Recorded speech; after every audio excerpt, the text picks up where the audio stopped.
Are you ready to talk to your kids about divorce? Do you know about the 5 W's to do so? Who, what, where, when, and how?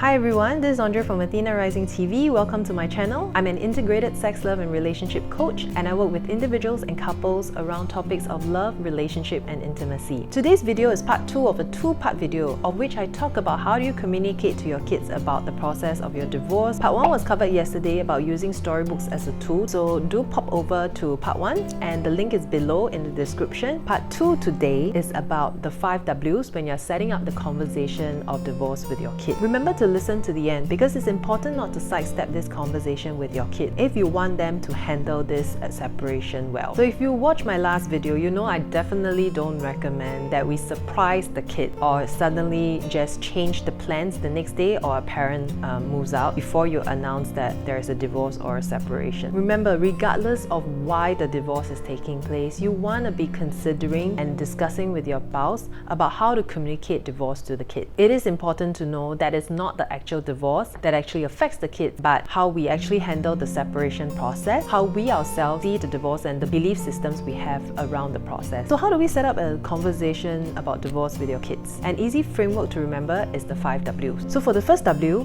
who?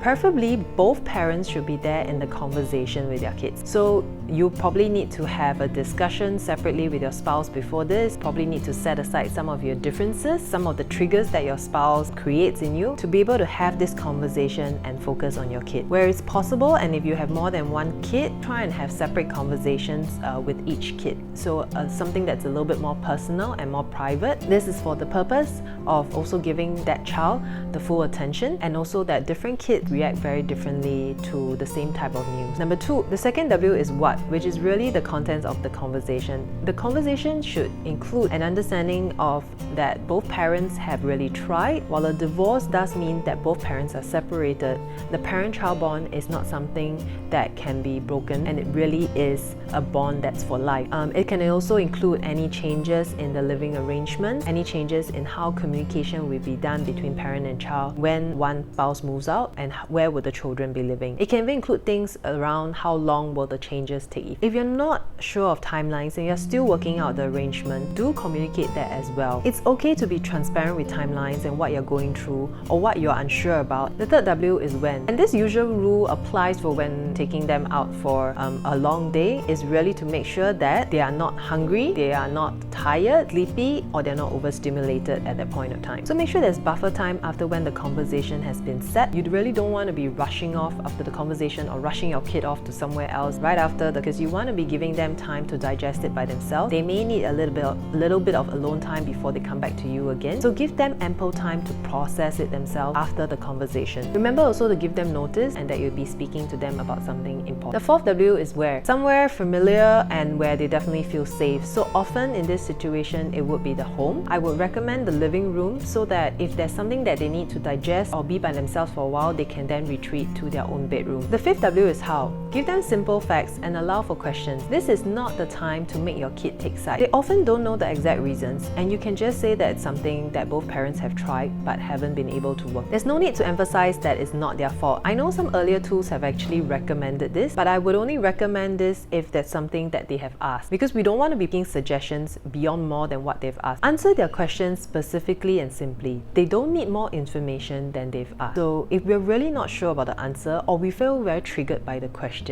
be open with them that we're not able to answer the question at that point in time and that you'll get back to them later. Remind them that it's okay to feel the different emotions and that they can come back to you at any point of time. Do know that some kids actually take some time to digest certain things, they take some time to express their emotions, so this is really not the only conversation that you will have. Keep engaging and checking in with your child while giving them permission to experience the full range of emotions that may come up for them. Just be mindful not to check in excessively so that they do not feel obliged to appear that they've got everything together. If this has been useful or you have any other questions, please comment below. And if you find that it's useful for someone else who's going through the same thing, please share this with them as well. Thank you for watching my video, and remember to check out part 1 if you haven't already, about how you can use Storybook as a tool to facilitate that conversation. For more videos like this around love, relationship or intimacy, do subscribe to my YouTube channel. My Facebook page and Instagram pages also have daily tips and any upcoming updates on my events and coaching package details. So do hop on there and subscribe. Thank you, and I'll see you in the next video.